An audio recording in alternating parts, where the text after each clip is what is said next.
So, I've actually already read like half the books in this book haul, but whatever.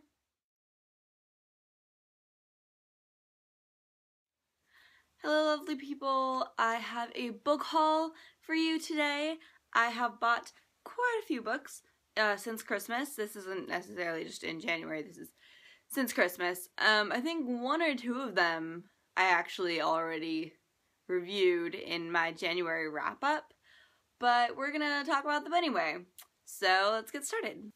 The first two books I have for you are actually repurchases for me. I had them in paperback and I repurchased them in hardcover. And so the first one is Percy Jackson and the Lightning Thief. For years this has been my only Percy Jackson book of both Percy Jackson and Olympians and Heroes of Olympus in paperback, and it has bothered me so much.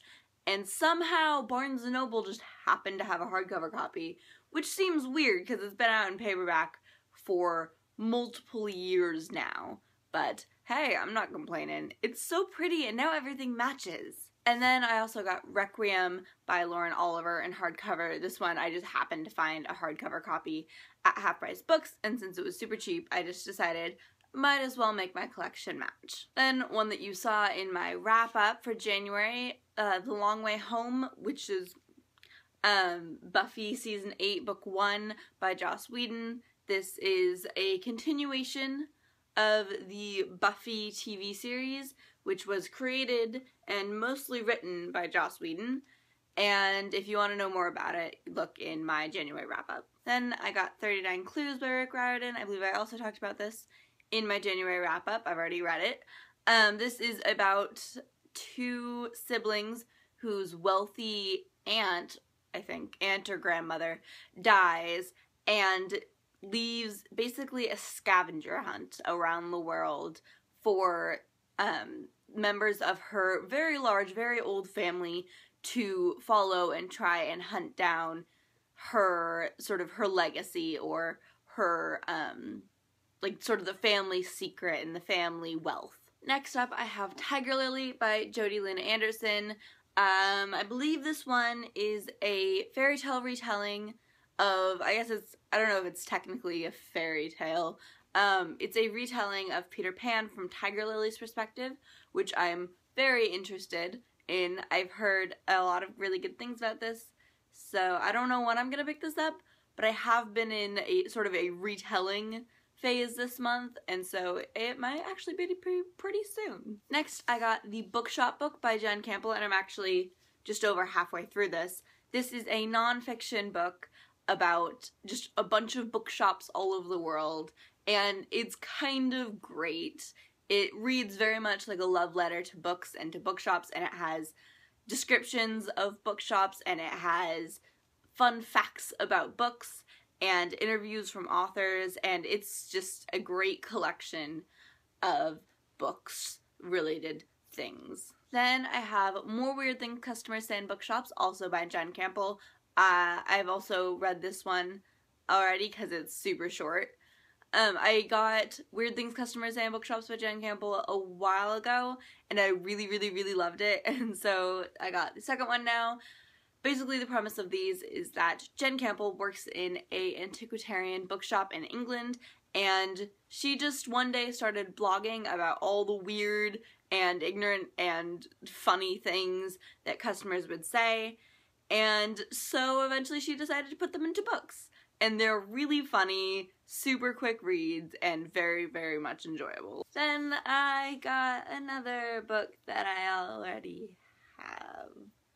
I feel like this is kind of a problem. Anyway, I got the 10th anniversary edition of Looking for Alaska.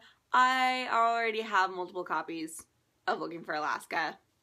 Actually one I think I gave just sort of away to the other people in my family, because I got the sort of original hardcover with like the candle on it at one point, and then I found it in Barnes & Noble signed with the cover that John Green actually prefers without the candle, and now I have this beautiful 10th anniversary edition that is actually gorgeous. It's like all matte except for the smoke, and like the lettering are shiny, and it has its pretty award, and on the inside it has the labyrinth and a quote that says, "I go to seek great perhaps."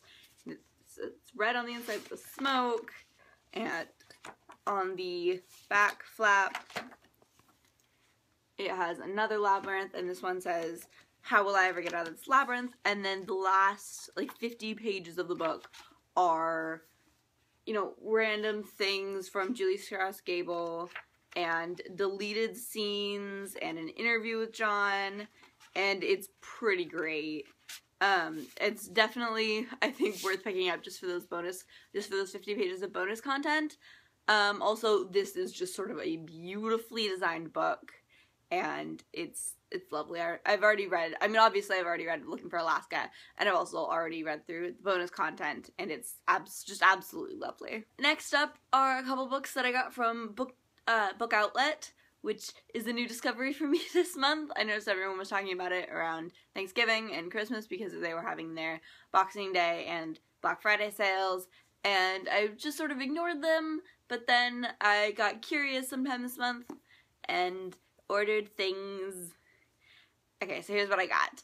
I got The Marbury Lens by Andrew Smith. I absolutely love Andrew Smith and have been meaning to pick this one up for a while, but I could only find it in paperback in stores, and they had it in hardback for super cheap, and so I'm very excited to read this one. I believe it's about a boy who gets kidnapped and just barely escapes horrible, horrible fate, and then finds these glasses, and they sort of let him see into, like, an alternate dimension, and so he's coping with the trauma and also with seeing this weird other world. I don't know, it seems weird, which is very much Andrew Smith's MO, and so I'm very, very interested in reading this. Next, I got Emerald Green by Kristen Geer, which is the third book in the Ruby Red or Precious Stones trilogy. I've heard it be referred to as both. I don't know what this one in particular is about because I haven't read the first two, but I have all three of them now, so I don't really have an excuse not to just marathon them. I've heard good things, and I've heard some not so good things, but most of the not so good things are basically, like, people saying I would have enjoyed this if I read it when I was younger, and so I'm excited to give it a shot.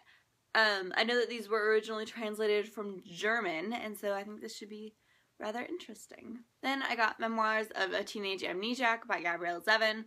I don't know a ton about this at all. I would assume it's about a girl who gets amnesia, but all I know is that I've heard really, really, really amazing things about this book.